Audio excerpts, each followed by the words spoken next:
Você não pode poupar algo que você não tem. E para você ter algo, esse algo precisou ser produzido. Para que algo seja produzido, foi necessário o quê? Investimento. Então, como é que o investimento vai vir da poupança se, para haver poupança, você já tem que ter produção? Investimento vem do crédito. Investimento vem do crédito. É acreditar. Crédito é acreditar. Eu acredito que você vai me pagar, Humberto. E o grande, na economia capitalista, o grande fornecedor de crédito é o Estado. Exato. É o Estado. Exato. Né? Então, é assim, você cria o mercado, né, numa parceria, porque essa coisa meio infantil que a gente tem na internet às vezes, né? Como se houvesse desenvolvimento capitalista sem Estado. Né? E não é nem o que a gente defende, a gente quer a superação desse modelo. Mas a gente tem que entender o seguinte, nós só vamos superar esse modelo se nós tivermos um bom entendimento desse modelo. Né? Por isso que a grande obra do Marx, do Capital, não é um estudo sobre o comunismo, sobre o capitalismo. E veja, no país mais liberal do mundo, nos Estados Unidos, quando ainda os agentes de crédito, né, os bancos quebram, né, principalmente esses de venture capital, né, que é assim, coloco para ver no que vai dar e tomara que inventem alguma coisa boa e escalável, que tudo tem que ser escalável. Quando não dá certo, quebra, quem vem lá ajudar? Né? Papai, Estado, né? Os Estados Unidos está emitindo dívida num volume de $1 trilhão a cada 100 dias. Meu Deus. Sabe? E as pessoas não conseguem imaginar o que é isso. Ninguém consegue ter a noção do que é $1 trilhão. Sabe? A gente fala, mas não tem noção de fato. E aí quando a gente imagina que a dívida dos Estados Unidos está crescendo $1 trilhão a cada 100 dias, dá para ter uma ideia do que o Estado está fazendo. Claro, a galera vai dizer, mas é o dólar que eles exportam, etc. Não, tudo bem, mas nós estamos falando de $1 trilhão a cada 100 dias. Sabe? Não é qualquer expansão. E se a gente fala em expansão, hoje qual é o país que mais cresce no mundo atualmente? É a Índia. Coincidência ou não, é o país que tem a política expansionista maior no momento. Quer dizer, é o país que está mais expandindo base monetária, que está mais emitindo, é o país que mais cresce. Então, assim, eu acho que a gente tem que deixar um pouco de dogmatismo e tentar entender, até para poder fazer um debate mais franco. Eu concordo, assim. Para mim, o ponto, até falando de um lado que tem um viés mais liberal, né, de acreditar, que é muito também do crédito, em quem você acredita. E eu, em linhas gerais, acredito que para o ponto de eficiência, não estou falando do ponto de humanidade, nada do tipo, eficiência. Quem tende a buscar mais eficiência é o capital versus o governo. Não estou falando do social. Capital versus social, mas capital versus governo. Porque governo também tem, a gente sabe como que é. Hoje 60% dos eleitos tem algum vínculo já parental com um eleito anterior. Então, sim, assim, já é. Né? Então, nesse sentido, famílias de tradição política. Nós não estamos falando de verdade, na minha opinião, no Brasil, de um Estado versus o capital. A gente está falando de um capital com propósitos quase individualistas, vamos dizer assim, versus um capital com interesses de aproveitar do Estado. Essa é a grande questão. Por exemplo, se eu não tivesse nenhuma dessas guerras fiscais, e eu deixei realmente o mercado livre para eficiência. Então, nós quatro aqui podemos tentar criar algo, o mais eficiente ganha. Se esse fosse o cenário, eu acho que o capital faria seu papel e a gente de fato teria algo mais eficiente. Mas aí o que acontece? Vamos supor que você se preparou e você é o mais eficiente nesse momento.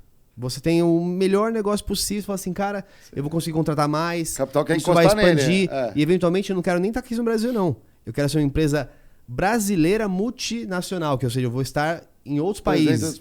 E aí os dividendos começam a voltar ao Brasil e isso gera um ciclo positivo. Claro.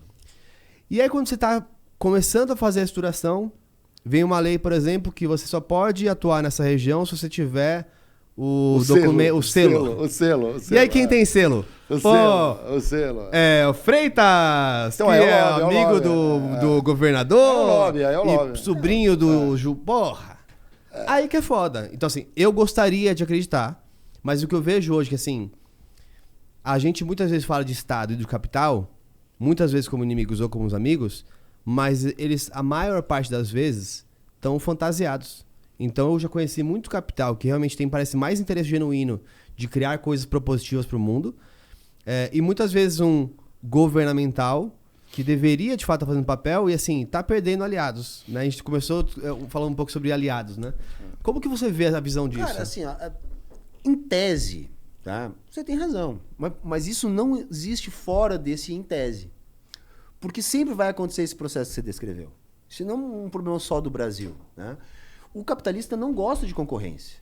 Se houvesse um mercado de concorrência perfeita, né, que nem os economistas de equilíbrio geral lá gostam de imaginar e tal, tudo bem, né? Bota ali no modelinho, funciona, né? Porque aí eles vão competir entre eles, o mais competitivo, o mais eficiente vai se destacar. Só que na prática o capital ele é um pouco avesso a isso. Por quê? Porque a concorrência mata a maior parte dos capitalistas. Enquanto que o monopólio salva os capitalistas. Ou o cartel, né? Que a gente estava falando, né? Que é uma forma, monopólio, oligopólio, enfim, né? São formas diferentes isso aí, de organizar. É isso aí. Por exemplo, nos Estados Unidos tem muito mais bancos. Uma corrida por cash na mão, tirar dinheiro, quebrou alguns bancos lá, pô.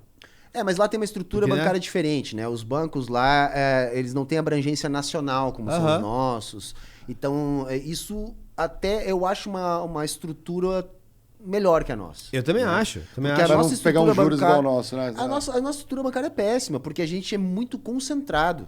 Né? Então, nós temos um dos maiores spreads bancários do mundo. A galera fala em juros, mas essa taxa de juros, que está toda essa discussão aí, não é um juro para nós, mortais. Tá? Você que está aqui assistindo, quando falar em juro na televisão, tá? Eles estão falando em taxa Selic. Isso é o juro para os bancos. O que a gente paga é o que os economistas chamam de taxa longa. Que não é exatamente, mas é mais próximo para a gente entender. Que é a taxa para o consumidor ou o spread mesmo, que é o juro do cheque especial, o juro do cartão de crédito. A gente tem uma estrutura bancária muito concentrada. Nos Estados Unidos ela é mais diversificada, mas só para entender essa questão do monopólio, pensa o seguinte, eu gosto sempre de dar esse exemplo.